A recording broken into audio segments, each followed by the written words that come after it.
এই সূরাটা পড়লে মনে হবে আপনি এখানে বসে কিয়ামতটা সচক্ষে লাইভ দেখতেছেন।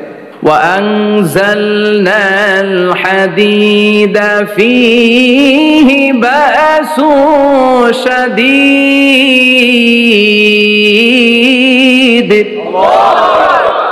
আমি পৃথিবীর মধ্যে লোহা নাজিল করেছি, লোহার ভেতরে আছে ভয়ঙ্কর ধরনের শক্তি। মানাফিউ লিন-নাস, মানুষের জন্য উপকার আছে না নাই? সব কাজে লোহা লাগে। মোবাইল বানাবেন, লোহা লাগবে। গাড়ি, লোহা লাগবে। বাড়ি, লোহা লাগে। এই যে মাইক দিয়ে ওয়াজ করতেছি, লোহা আছে না? লোহা ছাড়া কিছুই হয় না। এই পাহাড়ের এত শক্তি যে পৃথিবীর এই থারথার করে কাঁপুনিকে বন্ধ করে দিয়েছে। হালমিন খালকিকা আসাদ্দা মিনাল জিবাল। ইয়া রব, আপনার সৃষ্টিকুলের মধ্যে পাহাড়ের চেয়ে শক্তিশালী কি কিছু আছে? আল্লাহ বললেন নাম আছে। কি সেটা? আল্লাহ বললেন সেটা হচ্ছে আল হাদিদ, মানে লোহা।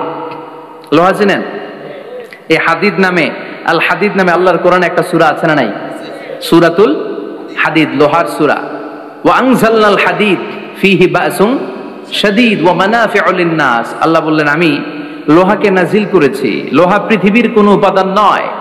পৃথিবীতে লোহার মলিকিউল তৈরি হয়নি, হয়েছে মহাবিশ্বের অন্য কোনো জায়গা থেকে। লোহার একটা অণু তৈরি করতে 1 কোটি ডিগ্রি সেলসিয়াসেরও বেশি তাপমাত্রা লাগে।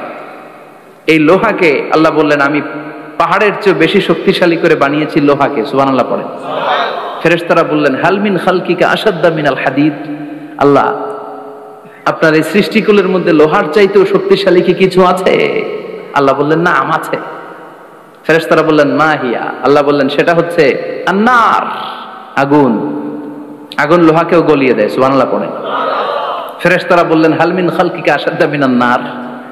আল্লাহ, আপনার এই সৃষ্টিকুলের মধ্যে আগুনের চাইতেও কি শক্তিশালী কিছু আছে? আল্লাহ বললেন আছে। কি সেটা?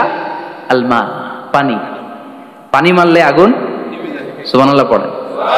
ফেরেশতারা বললেন ইয়া রব, হালমিন খালকিকা আসাদ্দা মিনাল মা। আপনার এই সৃষ্টিকুলের মধ্যে পানির চাইতেও শক্তিশালী কি কিছু আছে? আল্লাহ বললেন নাম আছে। সেটা কি? আর রিহ। আর রিহ মানে বাতাস। কারণ বাতাসের ধাক্কায় সমুদ্রে, সাগরের পানিতে ঢেউ খেলে, জলের উচ্ছ্বাস হয়, জলোচ্ছ্বাস হয়, ঠিক কি না?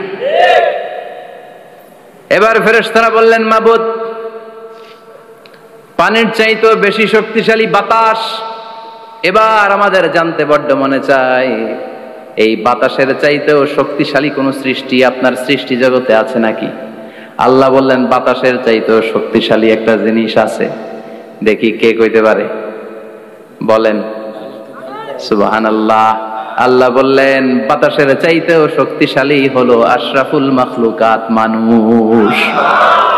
কিয়ামতটা যেদিন হবে